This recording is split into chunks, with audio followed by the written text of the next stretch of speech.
ठीक है, तो कल आप मुझे कोर्ट में मिल लेना, मैं वहीं पे आपको सॉल्यूशन बता दूंगी। क्या प्रिया, मेरी एक हेल्प कर दिया। क्या हुआ? मेरे फ्रेंड को पुलिस ने अरेस्ट कर लिया रात को। तो आगे? यार उसकी वाइफ ने झूठी कंप्लेंट कर दी कि मेरा जो हस्बैंड है वो मेरे पे क्रुएल्टी कर रहा है, मेरे को मार पीट रहा है। हाँ, पुलिस ने 498 में उसको अरेस्ट कर लिया। अच्छा, 498 में फॉल्स एलिगेशन लगा दी है? हाँ यार, वो बंदा पहले ही बहुत परेशान है, ऊपर से ये नई प्रॉब्लम। ये कोई प्रॉब्लम नहीं है, अगर ये प्रॉब्लम है तो the law do it solution है। तो आज तुम्हें सॉल्यूशन बताती हो। हेलो गाइस, मैं हूं Priya Sharma, welcome to our channel the law do it. तो दोबारा से आप सभी का स्वागत करते हैं हमारे इस लॉ डू इट चैनल पे, जहां पर हम दोबारा से आते हैं एक नए लॉ के साथ, that is section 498A of IPC. अब आईपीसी ये रहा, बीएनएस ये रहा, 498A इसमें है और सेक्शन 85 बन गया इसमें, जो नया लॉ आया है।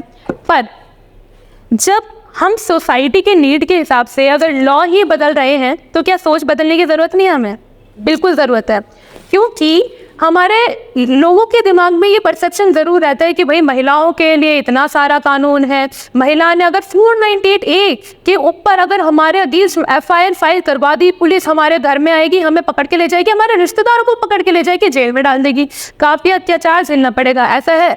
रुको, अब आपको थोड़ा सा रिलैक्स होने की ज़रूरत है, थोड़ा सा नहीं, अच्छे से रिलैक्स हो। अगर आपने कुछ गलती नहीं किया तो क्यों डरना आपको? तो शुरू करते हैं। कुछ मैं रेमेडी बताऊंगी, 3-4, ज़्यादा लंबी वीडियो नहीं होगी, पर इस 3-4 रेमेडीज डेफिनेटली हेल्पफुल निकलेगी, ये मेरी गारंटी है। अब जब हम बात करते हैं 498A ऑफ आईपीसी के, तो जनरल प्रोसीजर क्या होता है पहले ये जान लीजिए। जब इस सेक्शन के अंदर जब कंप्लेंट फाइल होती है, अगर वो मैटर ज़्यादा सीवियर नहीं होता तो कहाँ जाता है वो मैटर? वुमेन सेल के पास। अब मैंने कंप्लेंट लिखी है, उस कंप्लेंट में आपने, उस महिला ने अपनी सास का नाम लिखवाया, अपने ससुर का नाम लिखवाया, अपने देवर या अपने हस्बैंड किसी का भी नाम लिखवाया, वो नाम है। अब जिनका नाम लिखवाया है कंप्लेंट में उनको जाएगा नोटिस। अब आप आइए, मीडिएशन करेंगे, मीडिएशन के साथ मैटर को सॉर्ट आउट करेंगे, आपसी समझौता करेंगे आपस में। अगर वहाँ से सॉल्यूशन नहीं निकलता तो फिर मैटर जाता है FIR, वहाँ पे फाइल होती है। या तो मैटर सीवियर था या फिर मीडिएशन से भी फेल हो गया, तब FIR रजिस्टर होती है। FIR रजिस्टर होती है, उसके बाद जनरल जो प्रोसीजर होता है कि फिर पुलिस आती है, इन्वेस्टिगेशन करती है, इन्वेस्टिगेशन के बाद चार्जशीट फाइल करती है, फिर नॉर्मल कोर्ट का ट्रायल चलता है, फिर एविडेंस जजमेंट आती है, मेंटेनेंस वगैरह आगे का बात होती है, वो तो जनरल बात है। पर मैं आपको एक थोड़ी सी एक और चीज़ बताऊंगी कि 498A जो था, इसी में लोग डोमेस्टिक वायलेंस के मैटर भी फाइल करते थे स्पेसिफिकली 2005 से पहले, जब तक कोई स्पेसिफिक लॉ नहीं आया था। ये तो मैंने हल्का सा बताया, क्योंकि अगर आपको ज़्यादा जानना है डोमेस्टिक वायलेंस के ऊपर तो हमने एक ऑलरेडी वीडियो बना रखी है, आप आई बटन पे क्लिक करना और आपको वो वीडियो मिल जाएगी। हाँ, अगर आपको मेंटेनेंस के बारे में भी जानना है तो वो भी आपको आई बटन पे मिल जाएंगी। अब हम बात करते हैं बेसिक कि FIR फाइल हो गई, पूरा मैटर चल गया। अब किसी हस्बैंड के अगेंस्ट मैटर चल रहा है, अब हस्बैंड के अगेंस्ट FIR फाइल होती तो क्या करना चाहिए?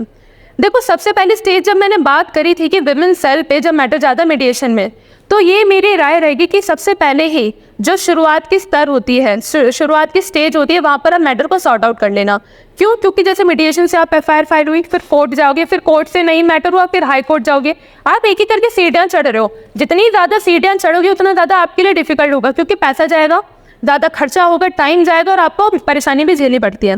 तो कोशिश करना कि शुरुआत में ही आपका मैटर सॉर्ट आउट हो जाए। तो मीडिएशन में अगर नहीं, फिर भी नहीं हो रहा और आपके अगेंस्ट FIR फाइल हो जाती है, तो इन्वेस्टिगेशन ऑफिसर है, IO है, वो मैटर कर रहा है, आप उनसे बात करें, उनसे चार्जेस, अपने एविडेंस वगैरह बात करें। अगर वो भी नहीं सुन रहे हैं आपकी बात, उनके जो हायर अथॉरिटी है पुलिस पर्सनल में, उनसे बात करिए, वो भी नहीं कर रहे हैं, फिर ट्रायल कोर्ट में भी आप चार्जेस रिमूव करवाने के लिए एप्लीकेशन फाइल करवा सकते हो, जो भी आप पे एविडेंस है वो। ये मैं जनरल स्टेजेस बाय स्टेजेस जा रही हूँ। मीडिएशन, FIR, IO है, IO के बाद नॉर्मल ट्रायल कोर्ट, फिर सेशन कोर्ट। पर जनरली क्या करते हैं लोग, मीडिएशन में नहीं हुआ, फिर आप एंटीसिपेटरी बेल के लिए अप्लाई करें। एंटीसिपेटरी बेल में सेशन कोर्ट में आप अप्लाई करोगे, अगर सेशन कोर्ट में वो रिजेक्ट हो जाती है तो आप कहाँ जा सकते हो? आप हाई कोर्ट में भी जा सकते हो। और अगर आपके बात आप कन्विंस कर पाते हो अपने, अगर आपने एक अच्छा एडवोकेट लिया और आपका एडवोकेट ही कन्विंस कर पाया, आप पे एविडेंस है कि मैंने तो कुछ करा ही नहीं, ये तो बिना बात के मेरे अगेंस्ट फॉल्स एलिगेशन लगाई गई है, तो एंटीसिपेटरी बेल डेफिनेटली आपके हाई कोर्ट एक्सेप्ट करने की और ज़्यादा से ज़्यादा चांसेस होते हैं कि हाई कोर्ट ही एक्सेप्ट कर देती है, एंटीसिपेटरी बेल दे देती है।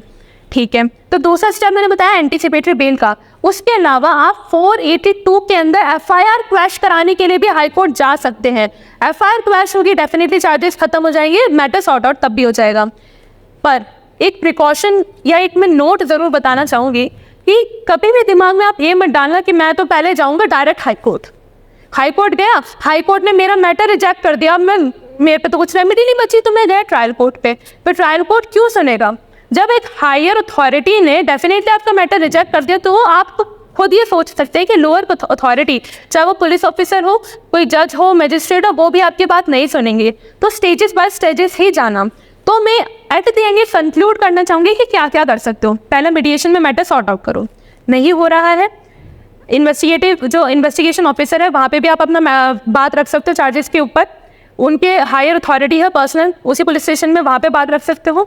वो नहीं कर रहे हैं, ट्रायल कोर्ट में जा सकते हो चार्जेस रिमूव के लिए। जब ट्रायल चल रहा हो तो उस टाइम पे भी बात कर सकते हो।